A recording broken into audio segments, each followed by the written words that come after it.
আসসালামু আলাইকুম। হ্যালো বন্ধুরা, আপনাদের সবাইকে সত্যের সন্ধানে পার্ট 3-তে আপনাদের সবাইকে স্বাগত জানাই। আসুন আজকে আমরা আলোচনা করি হাদিস সম্পর্কে। চলুন তাহলে হাদিস সম্পর্কে আলোচনা করি। হাদিস হচ্ছে আরবি শব্দ থেকে হা দাল ইয়া সা থেকে এসেছে। এই হাদিস শব্দের রুট ওয়ার্ড হলো হা দাল সা হাদাসা, যার অর্থ হলো কথাবার্তা, কিচ্ছা কাহিনী, আলাপ আলোচনা এবং কোনো ঘটনাকে বোঝানো হয়। তাহলে চলুন এবার আমরা আরবি ডিকশনারি থেকে জেনে নিই যে হাদিস বা হাদাসা শব্দের অর্থ কী। যেমন সবথেকে বিখ্যাত ডিকশনারি আল মাআনি, এই ডিকশনারিতে হাদাসা শব্দের অর্থ হচ্ছে to happen, to occur, to take place. আপনারা এখানে দেখতেই পাচ্ছেন যে হাদাসা শব্দের অর্থটা কি। আপনারা শেষের মার্কর অংশটুকু দেখেন, ওখানে হাদাসা শব্দের অর্থ বলা হয়েছে narrate to, relate to, report to, talk to. তাহলে এখান থেকে বোঝা যায় যে হাদাসা বা হাদিস শব্দের অর্থ হচ্ছে কোনো কথা বলা, ব্যক্ত করা, কোনো কথাকে ব্যক্ত করা, কোনো কথা বলা, কথাবার্তা বলা, কারোর সাথে আলাপ আলোচনা করাটাই হয়েছে হাদিস। দ্যাট মিন্স কোনো কথাকে বোঝানো হচ্ছে হাদিস। উইলিয়াম ল্যান্স লেক্সিকনের যে হাদিস শব্দটার অর্থ বোঝানো হয়েছে, এখানে বলা হইতেছে, দেখেন, কাম ইনটু এক্সিস্টেন্স, নিউ, বিগিনিং, এই ধরনের অর্থকে বোঝানো হচ্ছে। হাদাসা শব্দটা উইলিয়াম ল্যান্স লেক্সিকনে আরও এর মিনিং বোঝানো হচ্ছে, যেমন বলা হয়েছে রিলেটেড টু, তারপরে হচ্ছে discourse, talk to, narrative, tradition, the story, এইসব মিনিং বোঝানো হচ্ছে। আবিধানিক অর্থ থেকে এটাই বোঝা যায় যে হাদিস শব্দের অর্থ শুধুমাত্র মুহাম্মদ সাল্লাল্লাহু আলাইহি ওয়াসাল্লামের যে বাণী তা নয়, এখানে কথাবার্তা বলা, কোনো স্টোরি বলা, কোনো ট্রেডিশনালি কোনো কিছু বলা, এগুলো হাদিস শব্দের অর্থকে বোঝানো হয়। এবারে আসুন আমরা জেনে নেই কোরআন থেকে হাদিস শব্দের অর্থ কী। যেমন কোরআনের সূরা আল আরাফের আয়াত নম্বর 185-তে বলেছেন, আওয়ালাম ইয়ানজুরু ফি মালাকুতিস সামাওয়াতি ওয়াল আরদি ওয়া মা খালাকাল্লাহু মিন শাইইন। যাই হোক না কেন, এখানে আর বাংলা মিনিংটা আমরা জানি নেই।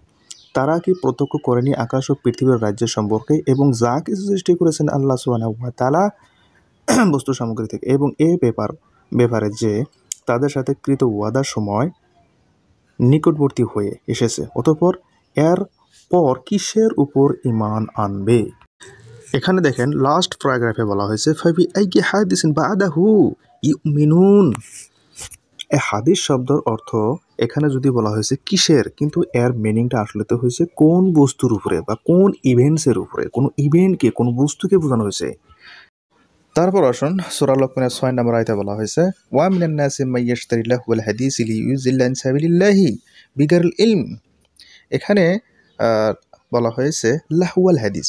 লাহওয়াল হাদিস এর বাংলা অর্থ দিয়েছে বেহুদা কথা, বেহুদা কথাবার্তা খরিদ করে। তো যাই হোক না কেন, এই আয়াতের দ্বারা এটাও বোঝা যায় হাদিস শব্দের অর্থ হইতেছে কথাবার্তা।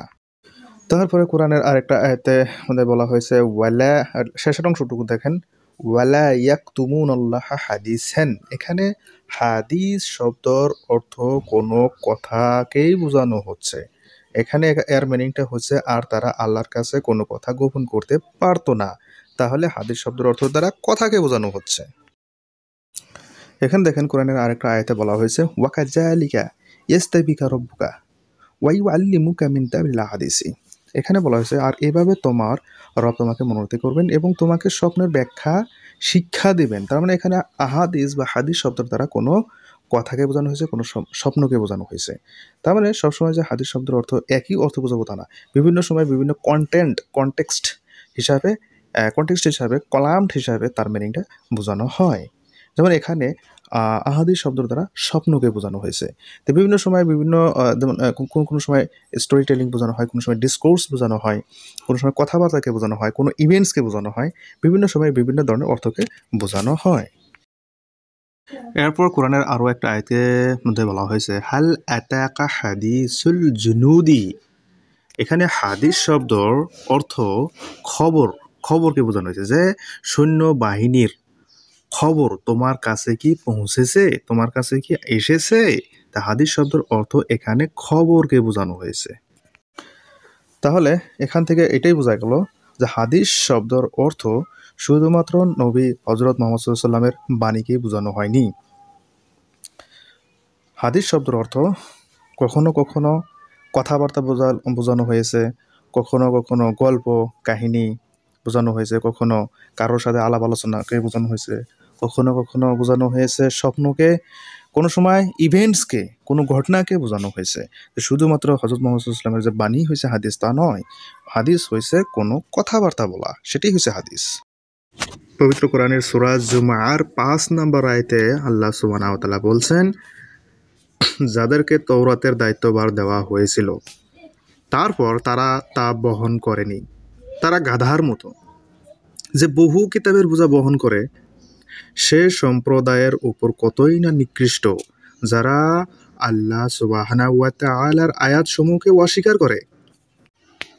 আর আল্লাহ জালিম সম্প্রদায়কে হেদায়াত করেন না। তাহলে এর থেকে এটা বোঝা যায় যে তৌরাত যাদের উপরে দায়িত্ব দেওয়া হয়েছিল, মানে যাদের লাইফটা চলবে তৌরাত নামের কিতাবের গাইডলাইন দিয়ে, কিন্তু তারা সেটাকে ফলো করেনি। তারা নিজে বহু কিতাবের সৃষ্টি করেছিল এবং সেই কিতাবগুলোকেই তারা ফলো করত। যেরকম একটা উদাহরণ দেওয়া হয়েছে এই কোরআনের মধ্যেই, যে গাধা বহু কিতাবের বোঝা বহন করে অথচ সে এই কিতাবের মর্ম বুঝে না। ঠিক এমনই বর্তমান সময়ে আমার মুসলিম সমাজও এক টাইপের গাধার মতো বহু ধরনের কিতাব পড়াশোনা করে। যেমন কোরআনটাকে বোঝার জন্য নানান ধরনের কিতাবটাকে পড়াশোনা করে, বাট তারা কোরআনকে ফলোই করে না, তারা বুঝতেই পারে না। যেরকম তৌরাতের দায়িত্ব দেওয়া হয়েছিল ওই টাইমের যে সম্প্রদায়কে, সেই সম্প্রদায়ের মানুষ বুঝতে পারছিল না। ঠিক বর্তমান সময়ে মুসলমানরাও এই কোরআনের আয়াতের সাথে সামঞ্জস্য রেখেই তারা কাম চালাচ্ছে, তারাও এক টাইপের গাধার মতো। এই আয়াতের থেকে এটাই বোঝা যায়। সো আমি এখানে এটাই বলতে চাই যে সর্বপ্রথম মানুষ, আমাদের মুসলিম মানুষ, বিশেষ করে মুসলিম, আসলে তো মুসলিমরা সারা বিশ্বের সব মানুষই আমাদের ফলো করা উচিত এই কোরআনের গাইডলাইন। এখন নন মুসলিম কেন এই কোরআনের গাইডলাইন ফলো করবে? এটা তো নন মুসলিম মেনে নেওয়ার কথা না। কিন্তু আমি যেটা ভাবি যে নন মুসলিম এই কোরআনের গাইডলাইনটা মেনে নেবে যদি তাদেরকে আমরা ভালোভাবে বুঝাই। কিন্তু এই ধরনের বহুত ধরনের আমাদের কি আছে, আকিদা আছে না, বিশ্বাস আছে, বিশ্বাসটাকে কি করা যাবে না, তাদেরকে জোর করা যাবে না। আমাদের বিশ্বাস আমাদের কাছে থাকবে। কিন্তু কথা হয়েছে যে কোরআনের যেটা গাইডলাইন আছে সেটা সমস্ত মানব জাতির জন্য, আর এই গাইডলাইনটা ফলো করলে অবশ্যই মানুষ সাকসেস হতে পারবে। কিন্তু আসলে আমরা আর মিনিংটাই আমরা ভুল করে নিয়েছি। আমরাও সেম এই কোরআনের এই মানে সূরা জুমার 5 নম্বর আয়াতের মতোই আমরা হয়ে গেছি মুসলিম সমাজ, যে আমরা গাধার মতো হয়ে গেছি, নানান ধরনের কিতাব পড়ি, অথচ আমরা এই প্রকৃত কোরআনটাকে ভালোভাবে বুঝতেই পারি না। শুধু হাদিস হাদিস হাদিস হাদিস ইজমা কিয়াস এই ধরনের কিতাবগুলোকে পড়তে আমাদের মাইন্ডটাকে কি করে ফেলেছি, পুরো হ্যাং করে ফেলেছি। আমরা বুঝতেই পারি না যে আসলে কোরআনের আয়াতে কি বলা হয়েছে, আল্লাহর আসলে মেসেজটা কি, আল্লাহ কি বলতে চাইছে মানব জাতিকে, সেটা আমরা বুঝতেই পারি না। সো আমি আপনাদের সবাইকে আহ্বান করবো এটাই যে সর্বপ্রথম আপনারা কোরআনকে ফলো করুন, তারপরে কি হবে সর্বপ্রথম এটাকে আগে ফলো করুন। তো আপনাদের সবাইকে ধন্যবাদ এই ভিডিওটা দেখার জন্য। যদি ভিডিওটা ভালো লাগে তাহলে লাইক, শেয়ার অ্যান্ড কমেন্ট করবেন, সাথে চ্যানেলটাকে ফলো করবেন, সাবস্ক্রাইব করবেন, যাতে আমারও মানে একটু আগ্রহ বাড়ে আপনাদের ভালো ভালো উপদেশ দেওয়ার জন্য। So thank you so much for watching this video.